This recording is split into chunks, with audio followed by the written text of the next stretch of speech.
बिस्मिल्लाहिर्रहमानिर्रहीम अस्सलाम वालेकुम नाज़रीन, आप देख रहे हैं मेरा यूट्यूब चैनल। मैं हूं आपके साथ राव बासित अली। आज दो बड़ी खबरें हैं। पहली, DGISPR का बहुत अहम बयान है और दूसरी, अक्टूबर और नवंबर में पाकिस्तान पर होने वाले बड़े हमलों की मुकम्मल टाइमलाइन आपके साथ शेयर करेंगे। तो नाज़रीन, सबसे पहले बात करते हैं पहली खबर की।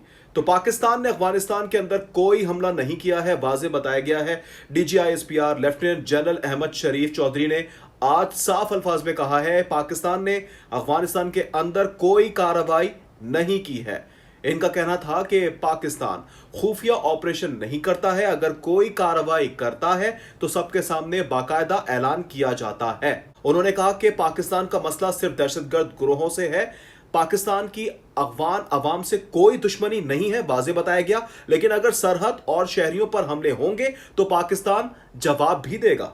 DGISPR ने अफगान अबूरी हुकूमत से कहा है कि वो अपनी जमीन दहशतगर्दों से खाली रखें, इस्तेमाल ना होने दें पाकिस्तान के खिलाफ। पाकिस्तान ने वाज़े कहा है कि अफगानिस्तान को रियासत की तरह जिम्मेदारी दिखाना होगी, निभाना होगी। उन्होंने ये भी बताया और जोर दिया, सरहद पर सबसे बड़ा मसला स्मगलिंग और बगैर कस्टम की गाड़ियां हैं। यही रास्ते दहशतगर्द भी इस्तेमाल करते रहे हैं। उन्होंने ये भी कहा वाज़े अल्फाज में, अफगानिस्तान की तरफ से आने वाले दहशतगर्द जदीद अमरीकी हथियार इस्तेमाल करते दिखाई देते हैं और यह सवाल जवाब तलब है, जिसका जवाब मांगा जाएगा। उन्होंने मीडिया को कहा कि साबिक ऑफिसर फैज हमीद के केस पर अंदाजे ना लगाए जाएं, कानूनी अमल पूरा हो जाएगा तो बाकायदा फौज खुद आगाह करेगी।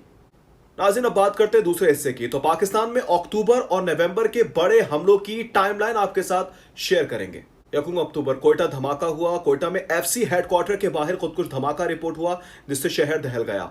जिसके बाद 1 अक्टूबर 2025 को ही अफगानिस्तान से तिजारत बाकायदा तौर पर बंद की गई। इसी दिन पाकिस्तान ने अफगान तिजारत बंद की वजह सिक्योरिटी खतरात वाज़े तौर पर बताए गए।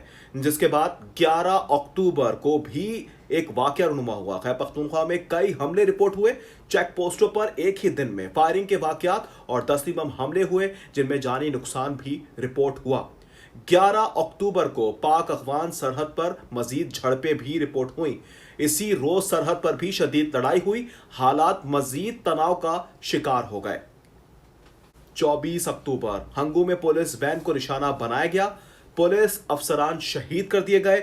हमला पहले से मंसूबाबंदी थी, यह भी वाज़े तौर पर बाद में बताया गया। जबकि अक्टूबर के आखिरी हफ्ते की बात की जाए तो खुदकुश हमला नाकाम बनाया गया।